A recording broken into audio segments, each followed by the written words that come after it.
Hi hello friends, ಹೇಗಿದ್ದೀರಾ friends? ಇವತ್ತು ನಾನು ನಿಮ್ಮ ಜೊತೆ ಶೇರ್ ಮಾಡ್ತಾ ಇರೋದು ತುಂಬ ಈಸಿಯಾಗಿರುವಂತಹ, ಮೊಟ್ಟೆಯೂ ಇಲ್ಲದೆ, ಚಿಕನ್ ಕೂಡ ಇಲ್ಲದೆ, ಸಾಸಸ್ ಕೂಡ ಹಾಕದೆ ತುಂಬ ಈಸಿಯಾಗಿ ಮಾಡುವಂಥ ಎರಡು ತರಕಾರಿ ಹಾಕಿ ಮಾಡುವಂಥ ಈ ಫ್ರೈಡ್ ರೈಸನ್ನು ನಿಮ್ಮ ಜೊತೆ ಶೇರ್ ಮಾಡ್ತಾ ಇದ್ದೇನೆ. ಇದು ತುಂಬಾ ಈಸಿ ಮಾಡಲಿಕ್ಕೆ ಹಾಗೂ ತುಂಬಾ ರುಚಿಕರವಾಗಿರುತ್ತದೆ.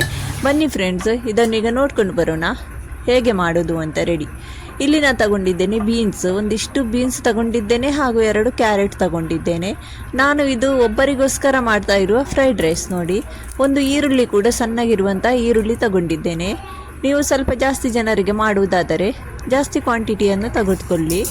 ಈಗ ಇಲ್ಲಿ ತಗೊಂಡಿದ್ದೇನೆ ನಾನು ಗಾರ್ಲಿಕ್ ಅಂದರೆ ಬೆಳ್ಳುಳ್ಳಿ. ಇಲ್ಲಿ ನೋಡಿ, ಈ ಥರ ಬೀನ್ಸನ್ನು ಚೆನ್ನಾಗಿ ಸಣ್ಣಗೆ ಕಟ್ ಮಾಡೋಣ. ಸಣ್ಣಗೆ ಕಟ್ ಮಾಡುವುದರಿಂದ ತುಂಬ ಚೆನ್ನಾಗಿ ಟೇಸ್ಟ್ ಬರುತ್ತದೆ. ಯಾಕಂದರೆ ಈ ಫ್ರೈಡ್ ರೈಸಲ್ಲಿ ನಾವು ಇದನ್ನೆಲ್ಲ ತುಂಬ ಜಾಸ್ತಿ ಫ್ರೈ ಮಾಡುವುದಿಲ್ಲ ಅಲ್ವಾ, ಅದಕ್ಕೋಸ್ಕರ ಈ ಥರ ಸಣ್ಣಗೆ ಕಟ್ ಮಾಡಿದರೆ ತುಂಬ ಟೇಸ್ಟ್ ಆಗಿರ್ತದೆ. ದೊಡ್ಡ ಪೀಸ್ ಆದರೆ ಅಷ್ಟೇನು ಚೆನ್ನಾಗಿರೋದಿಲ್ಲ. ಎಷ್ಟಾಗ್ತದೆ ಅಷ್ಟು ಸಣ್ಣಗೆ ಕಟ್ಟಿಂಗ್ ಮಾಡಿ. ಇಲ್ಲಿ ನೋಡಿ, ನಾನು ಇಲ್ಲಿ ಕಟ್ ಮಾಡಿದ್ದೇನೆ ಎಲ್ಲ ಬೀನ್ಸನ್ನು. ಈ ಥರ ವಾಶ್ ಮಾಡಿ ಚೆನ್ನಾಗಿ ಕಟ್ ಮಾಡಿಕೊಂಡಿದ್ದೇನೆ. ಆಮೇಲೆ ಇಲ್ಲಿ ನಾನು ಕ್ಯಾರೆಟ್ ಕೂಡ ರೆಡಿ ಮಾಡಿ ಇಟ್ಕೊಂಡಿದ್ದೇನೆ ವಾಶ್ ಮಾಡಿ.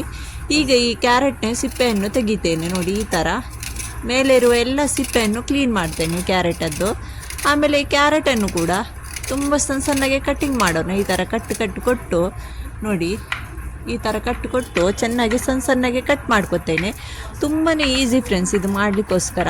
ಇದಕ್ಕೆ ನೀವು ಜಾಸ್ತಿ ಎಕ್ಸ್ಟ್ರಾ ನಿಮಗೆ ಬೇಕಂದರೆ ವೆಜಿಟೇಬಲ್ಸ್ ನೀವು ಇದಕ್ಕೆ ಸೇರಿಸಿಕೊಳ್ಳಿ. ನಾನು ಇಲ್ಲಿ ಮಾಡ್ತಾ ಇರೋದು ಈರುಳ್ಳಿ ಹಾಗೂ ಕ್ಯಾರೆಟ್, ಬೀನ್ಸ್ ಹಾಕಿ ತುಂಬಾ ಟೇಸ್ಟ್ ಆಗಿರ್ತದೆ. ಇದು ಹೊರಗಡೆ ನೀವು ತಿಂತೀರಲ್ವ, ಆ ಥರ ಕಲರ್ ಇರ್ತದೆ. ಸಾಸಸ್ ಏನು ಹಾಕದೇ ಇರುವುದರಿಂದ ತುಂಬ ಚೆನ್ನಾಗಿ ಬರ್ತದೆ.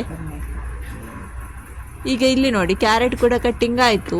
ಈಗ ಈ ಈರುಳ್ಳಿಯನ್ನು ಕೂಡ ಸಣ್ಣಗೆ ಕಟ್ಟಿಂಗ್ ಮಾಡ್ತೇನೆ. ಈರುಳ್ಳಿಯನ್ನು ಕೂಡ ನಾವು ತುಂಬ ಸಣ್ಣಗೆ ಕಟ್ ಮಾಡಿದರೆ ತುಂಬ ಚೆನ್ನಾಗಿರ್ತದೆ. ಎಲ್ಲ ಸಣ್ಣಗೆ ಪೀಸಸ್ ಇದ್ದರೆ. ನೋಡಿ ಫ್ರೆಂಡ್ಸ್, ನೀವು ನನ್ನ ಚಾನಲ್ಗೆ ಫಸ್ಟ್ ಟೈಮ್ ವಿಸಿಟ್ ಮಾಡಿದ್ದಾದರೆ ಒಂದು ಸಬ್ಸ್ಕ್ರೈಬ್ ಕೂಡ ಮಾಡಿಬಿಡಿ ಹಾಗೂ ಲೈಕ್ ಕೂಡ ಮಾಡಿ. ಕಮೆಂಟ್ ಬಾಕ್ಸ್ ಅಂತೂ ನಿಮಗೋಸ್ಕರ ಕಾಯ್ತಾ ಇದೆ. ನಿಮ್ಮ ಅಭಿಪ್ರಾಯವನ್ನು ನೀವು ನನಗೆ ಕಮೆಂಟ್ ಬಾಕ್ಸ್ ಮೂಲಕ ತಿಳಿಸಿಕೊಡಿ. ಇಲ್ಲಿ ನೋಡಿ, ಈರುಳ್ಳಿಯನ್ನು ಕೂಡ ಈ ಥರ ಕಟ್ಟಿಂಗ್ ಮಾಡಿ ತಗೊಂಡಿದ್ದೇನೆ. ಈಗ ತಗೊಳ್ತಾ ಇದ್ದೇನೆ ಬೆಳ್ಳುಳ್ಳಿ. ಶುಂಠಿ ಇದ್ದರೆ ಶುಂಠಿಯನ್ನು ಕೂಡ ಸಣ್ಣಗೆ ಕಟ್ಟಿಂಗ್ ಮಾಡಿ. ನಮ್ಮ ಮನೆಯಲ್ಲಿ ಶುಂಠಿ ಖಾಲಿ ಆಗಿರೋದ್ರಿಂದ ನಾನು ಶುಂಠಿ ಹಾಕ್ತಾ ಇಲ್ಲ. ಇದು ಬೆಳ್ಳುಳ್ಳಿಯನ್ನು ಕಟ್ಟಿಂಗ್ ಮಾಡಿದ್ದೇನೆ ಸಣ್ಣಗೆ. ಈಗ ಎಲ್ಲ ಅಲ್ಲಿ ರೆಡಿ ಮಾಡಿ ಫಸ್ಟಿಗೆ ಇಟ್ಟಿದ್ದೇನೆ. ಆಮೇಲೆ ಇಲ್ಲಿ ಒಂದು ಪಾತ್ರೆಗೆ ಸ್ವಲ್ಪ ಎಣ್ಣೆ ಹಾಕ್ತಾ ಇದ್ದೇನೆ. ಯಾಕಂದರೆ ಜಾಸ್ತಿ ಹಾಕ್ತಾ ಇಲ್ಲ, ನಾನು ಒಂದೇ ಬಟ್ಟಲು ರೈಸ್ ತಗೊಂಡಿದ್ದು, ಅದಕ್ಕೋಸ್ಕರ. ಅಲ್ಲಿ ಎಣ್ಣೆ ಬಿಸಿ ಆದಮೇಲೆ ಈ ಬೆಳ್ಳುಳ್ಳಿಯನ್ನು ಹಾಕ್ತೇನೆ. ಬೆಳ್ಳುಳ್ಳಿ ಹಾಕಿದ ಮೇಲೆ ಅದನ್ನೆಲ್ಲ ಇನ್ನು ಬ್ರೌನ್ ಕಲರ್ ಮಾಡಲಿಕ್ಕಿಲ್ಲ, ಸ್ವಲ್ಪ ಎಣ್ಣೆಯಲ್ಲಿ ಫ್ರೈ ಮಾಡಬೇಕು. ಆಮೇಲೆ ಈ ಈರುಳ್ಳಿಯನ್ನು ಕೂಡ ಆ್ಯಡ್ ಮಾಡ್ತೇನೆ. ಈರುಳ್ಳಿ ಕೂಡ ಸ್ವಲ್ಪ ಬಾಡಿದರೆ ಸಾಕು. ಇದನ್ನು ಫ್ರೈ ಮಾಡಿ ಕಲರ್ ಚೇಂಜ್ ಮಾಡಬೇಕಂತ ಅವಶ್ಯಕತೆ ಏನೂ ಇಲ್ಲ. ನೋಡಿ, ಈ ಥರ ಈರುಳ್ಳಿ ಸ್ವಲ್ಪ ಬಾಡುವ ತನಕ ಫ್ರೈ ಮಾಡಿದರೆ ಸಾಕು. ತುಂಬ ಈಸಿ, ಮಕ್ಕಳು ಕೂಡ ಮಾಡ್ಬೋದು ಇದನ್ನು. ಅಷ್ಟು ಈಸಿಯಾಗಿದೆ ಈ ಫ್ರೈಡ್ ರೈಸ್ ಮಾಡಲಿಕ್ಕೆ. ಮೊಟ್ಟೆ ಹಾಕೋದಾದರೆ ನೀವು ಇದಕ್ಕೆ ಮೊಟ್ಟೆ ಹಾಕಿ. ಇದೇ ಫ್ರೈಡ್ ರೈಸ್ಗೆ ಸೇಮ್ ಇದೇ ಥರ ಮೊಟ್ಟೆ ಇಷ್ಟ ಆದರೆ ಮೊಟ್ಟೆ ಹಾಕಿ. ನಿಮಗೆ ಚಿಕನ್ ಇಷ್ಟ ಅಂದರೆ ಇದಕ್ಕೆ ಚಿಕನ್ ಕೂಡ ಆ್ಯಡ್ ಮಾಡಿಕೊಳ್ಳಿ. ಈಗ ಇಲ್ಲಿನ ಕಟ್ ಮಾಡಿಟ್ಟಂಥ ಬೀನ್ಸ್ ಹಾಗೂ ಕ್ಯಾರೆಟನ್ನು ಹಾಕ್ತಾ ಇದ್ದೇನೆ. ನೋಡಿ, ಇದು ಕೂಡ ಒಂದು 5 ನಿಮಿಷ ಇದೇ ಥರ ಸ್ವಲ್ಪ ಫ್ರೈ ಮಾಡೋಣ ಸ್ಲೋ ಗ್ಯಾಸಲ್ಲಿ. ಜಾಸ್ತಿ ಇದನ್ನು ಬೇಯಿಸ್ಕೊಳ್ಳಿಕ್ಕಿಲ್ಲ, ಹಸಿ ಇರಬೇಕಿದು, ಆಗನೇ ಚೆನ್ನಾಗಿರ್ತದೆ.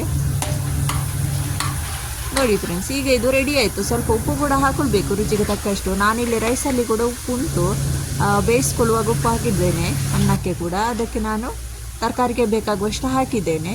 ಇಲ್ಲಿ ಈಗ ಈ ರೈಸನ್ನೆಲ್ಲ ಈ ಥರ ಚೆನ್ನಾಗಿ ಬಿಡಿಯಾಗಿ ಬಿಡಿಸ್ಕೊಳ್ಳಿ. ನೋಡಿ, ನಾನು ನೋಡಿ ಒಂದೇ ಬಟ್ಟಲು ಮಾಡ್ತಾ ಇರೋದು.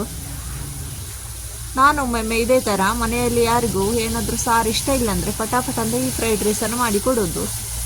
ತುಂಬ ಇಷ್ಟಪಟ್ಟು ತಿಂತಾರೆ. ಈಗ ಇದಕ್ಕೆ ನಾನು ಸ್ವಲ್ಪ ಈ ಸಾಸ್ ಹಾಕಿದ್ದು, ಯಾವುದಂದರೆ ಡಾರ್ಕ್ ಸೋಯಾ ಸಾಸ್ ಉಂಟಲ್ವ, ಅದು ಸ್ವಲ್ಪ ಹಾಕಿದಷ್ಟೇ ಟೇಸ್ಟಿಗೋಸ್ಕರ. ಹಾಕದೆ ಹಾಕಿದ್ರು ಒಮ್ಮೊಮ್ಮೆ ನಾನು ಅದು ಕೂಡ ಹಾಕೋದಿಲ್ಲ, ಚೆನ್ನಾಗೇ ಬರ್ತದೆ. ಇವತ್ತು ಸ್ವಲ್ಪ ಆ್ಯಡ್ ಮಾಡಿದ್ದೇನೆ ಅಷ್ಟೇ. ಈಗ ಇದಕ್ಕೆ ಬ್ಲ್ಯಾಕ್ ಪೆಪ್ಪರ್ ಪೌಡರ್ ಹಾಕಿದ್ದೇನೆ. ಬ್ಲ್ಯಾಕ್ ಪೆಪ್ಪರ್ ಅಂದರೆ ಇದು ಕಾಳು ಮೆಣಸಿನ ಹುಡಿ ಇಷ್ಟ ಇಲ್ಲ ಅಂದರೆ ನೀವು ಇದು ಖಾರದ ಪುಡಿ ಹಾಕಿ, ಅಂದರೆ ರೆಡ್ ಚಿಲ್ಲಿ ಪೌಡರ್ ಹಾಕ್ಕೊಳ್ಳಿ, ಮೆಣಸಿನ ಹುಡಿ. ನಾನು ಇಲ್ಲಿ ಬ್ಲ್ಯಾಕ್ ಪೆಪ್ಪರಿಂದ ಮಾಡೋದ್ರಿಂದ, ಕಾಳು ಮೆಣಸಿನ ಪುಡಿಯಲ್ಲಿ ಮಾಡೋದ್ರಿಂದ ಕಲರ್ ಚೆನ್ನಾಗಿ ಬರ್ತದೆ. ಈಗ ಅದರಲ್ಲಿ ಸ್ವಲ್ಪ ಒಂದು 2 ನಿಮಿಷ ಕಾಳು ಮೆಣಸಿನ ಪುಡಿ ಹಾಕಿ ಈ ಥರ ಫ್ರೈ ಮಾಡಿ ಈ ರೈಸನ್ನು ಸೇರಿಸ್ಕೊಳ್ಳೋಣ. ರೈಸ್ ಹಾಕಿದ ಮೇಲೆ ಇದನ್ನು ಚೆನ್ನಾಗಿ ಈ ಥರ ಫ್ರೈ ಮಾಡ್ಕೊಳ್ಳೋಣ, ಈ ಥರ ಮಿಕ್ಸ್ ಮಾಡ್ಕೊಳ್ಳೋಣ. ನೋಡಿ, ಗ್ಯಾಸ್ ಸ್ಲೋ ಇಟ್ಟು ಇದನ್ನೆಲ್ಲ ಮಾಡೋಣ. ಇದು ಚೆನ್ನಾಗಿ ಮಿಕ್ಸ್ ಆದಮೇಲೆ ಗ್ಯಾಸ್ ಆಫ್ ಮಾಡಿ ಬಿಡಬೇಕು. ನೋಡಿ, ಅಂದರೆ ಇದು ರೈಸ್ ನಾನು ಈಗ ಬೇಯಿಸಿದಂತಹ ರೈಸ್. ನಿಮ್ಮ ಮನೆಯಲ್ಲಿ ಈ ಥರ ಫ್ರಿಜ್ಜಲ್ಲಿ ಉಳಿದಿರುವ ಅನ್ನ ಇಟ್ಟರು ಕೂಡ ಈ ಥರ ಮಾಡ್ಬೋದು, ತುಂಬ ಟೇಸ್ಟಾಗಿರ್ತದೆ.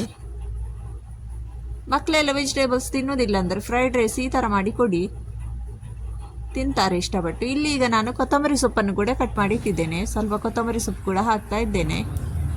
ನೋಡಿ, ಈಗ ಗ್ಯಾಸ್ ಆಫ್ ಮಾಡಿ ಇದನ್ನೆಲ್ಲ ಮಿಕ್ಸ್ ಮಾಡ್ಕೊಳ್ತೇನೆ. ತುಂಬ ಚೆನ್ನಾಗಿ ಬಂದಿದೆ ಫ್ರೆಂಡ್ಸ್. ಇದರ ಕಲರ್ ಕೂಡ ಹೊರಗಡೆ ಫ್ರೈಡ್ ರೈಸ್ ಹೇಗೆ ಸಿಗ್ತದೆ ಅದೇ ಥರ ಬಂದಿದೆ. ಹೊರಗಡೆ ಈ ಥರದ ಫ್ರೈಡ್ ರೈಸ್ ಕೂಡ ಇರ್ತದೆ, ಹಾಗೂ ರೆಡ್ ಕಲರ್ ಕೂಡ ಇರ್ತದೆ. ನಮ್ಮ ಮನೆಯಲ್ಲಿ ಅಂತೂ ಕಾಳು ಮೆಣಸಿನ ಪುಡಿಯದ್ದೇ ತುಂಬ ಇಷ್ಟಪಡ್ತಾರೆ. ನಾನು ಹೇಳಿದ ಥರ ಮೊಟ್ಟೆ ಹಾಕೋದಾದರೆ ನೀವು ಮೊಟ್ಟೆಯನ್ನು ಫ್ರೈ ಮಾಡಿ ಹಾಕ್ಕೊಳ್ಳಿ, ಚಿಕನ್ ಹಾಕೋದಾದರೆ ಚಿಕನನ್ನು ಕೂಡ ಇದಕ್ಕೆ ಆ್ಯಡ್ ಮಾಡಿಕೊಳ್ಳಿ. ನೋಡಿ ಫ್ರೆಂಡ್ಸ್, ಈಗಂತೂ ನಮ್ಮ ಫ್ರೈಡ್ ರೈಸ್ ರೆಡಿಯಾಗಿದೆ. ನೀವು ಕೂಡ ಒಮ್ಮೆ ಇದನ್ನು ಟ್ರೈ ಮಾಡಿಕೊಳ್ಳಿ. ಏನಾದರೂ ನಿಮಗೆ ಸಾರಲ್ಲಿ ಇಷ್ಟ ಇಲ್ಲ ಅಂದರೆ ಈ ಥರ ಟ್ರೈ ಮಾಡಿಕೊಂಡು ತರಕಾರಿ ಎಲ್ಲ ಹಾಕಿ ಹೆಲ್ದಿಯಾಗಿರುವಂಥ ಈ ಫ್ರೈಡ್ ರೈಸನ್ನು ನೀವು ಕೂಡ ಟ್ರೈ ಮಾಡಿ. Okay friends, next ಸಿಗ್ತೇನೆ.